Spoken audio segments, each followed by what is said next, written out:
was that I went to age group nationals a few weeks, like the week before I went to Norway. I was in Sydney for masters and juniors. Caught up with Liz Craven. Um, she's still got, like, she's an M2 and she's still winning the opens. She's incredible, just amazing, amazing lifter. And she said to me, she goes, "Is it weird for you, Nathan, to turn up to these places and nobody knows who you are?" I go, "Yeah, a little." I said, "What about for you?" And she goes, "I'm still lifting and people don't know who I am."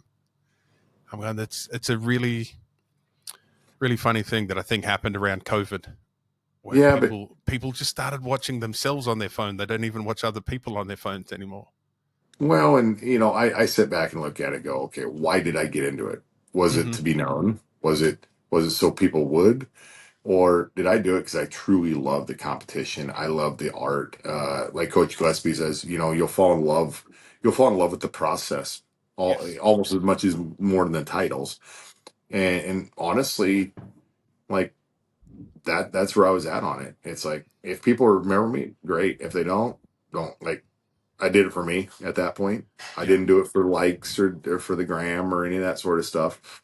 Uh, and just had a blast. And I think that takes a lot of pressure off too. The fact when you do it because you love it. Yeah. I'm watching a lot of. I'm really interested in how people manage their social media profiles in powerlifting now, because like I noticed with a couple of people, they've been to one nationals and they have more lifting videos and photos of one competition than I did in any of my 70 combined.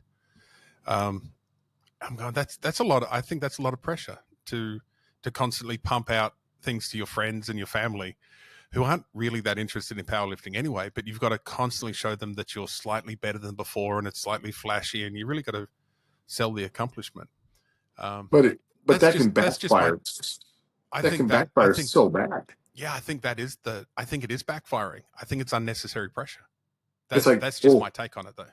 I double the seven whatever in practice, and then they go shit the bed at the meet. It's Right?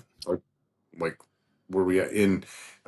We only have a finite amount of energy. You know this better than me. Yeah. We have a finite amount of energy. If you focus on putting things on here and trying to get notoriety there, I don't know if you can focus as much on your training and how it maybe truly felt. Now, I get the feedback, Hmm. the videos.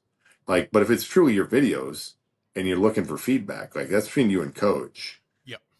Great. Use your tripod, go for it. If you're doing it to just post repeated content, okay, like I guess I'd use my energy differently, but I'm also old. And I Yeah. Yeah. I agree with you on both counts. Uh, I am old, and I would prefer to put my energy elsewhere. I was thinking back to going back to Blaine. I know he went through a few different iterations of posting and not posting, and I think the couple of years where he turned things around, he wasn't posting much at all. And he would send videos of his squat because he bombed on squat 2 years in a row at USAPL Nationals, and it just did his head in. He thought everyone was against him. They might have been, who knows?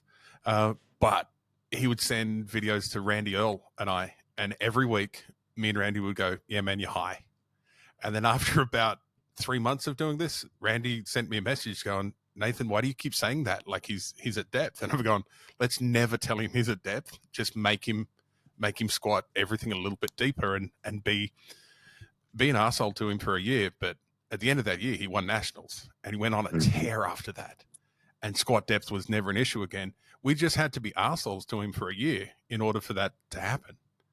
But well, it's if you what post I that on social media, though, you get 50-50 feedback with some people wanting to go, "Oh, no, nah, man, you were ripped off. That was a good squat. I think it's good." Um, and then some decent feedback, and then people just chiming in because they want to have an opinion. but why are people doing it? Right?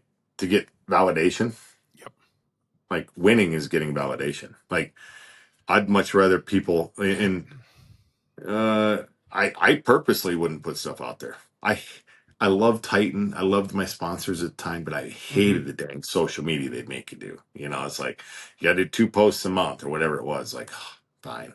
So then I'd post, but I used it as strategy personally. I didn't use it as validation.